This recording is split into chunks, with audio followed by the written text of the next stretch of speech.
de refus ou alors des plans qui sont achetés en cours de route. Et puis sur les sites moins orientés, j'ai toujours tout fait pour rester séronégatif, parce que je touche du bois aujourd'hui encore.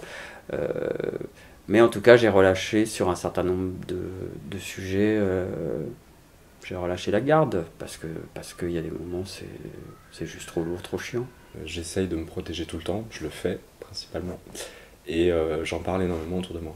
Alors, d'une manière générale, je préviens tout de suite ou systématiquement, avant qu'il soit trop tard, que je suis safe et que j'entends avoir une relation safe.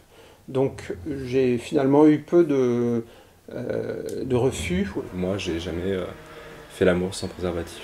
Ça a toujours été le cas jusqu'au mois dernier où j'ai eu un petit accident de parcours où on avait des capotes l'un et l'autre, mais entre guillemets dans le feu de l'action, on n'en a pas mis.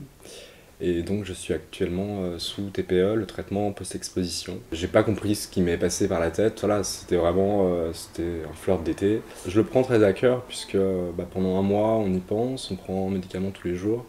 Je referai pas la même erreur, c'est sûr.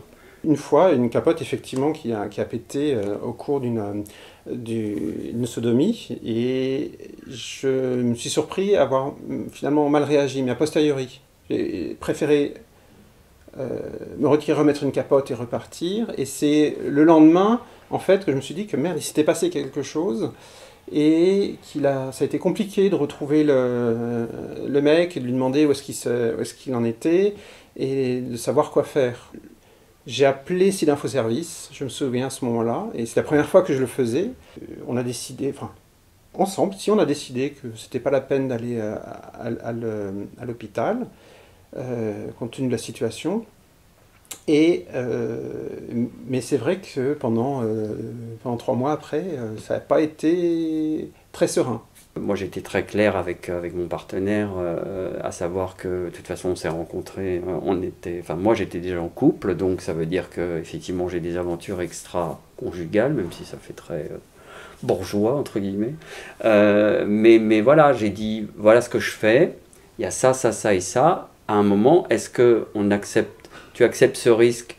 J'accepte parce qu'il a aussi des aventures en dehors.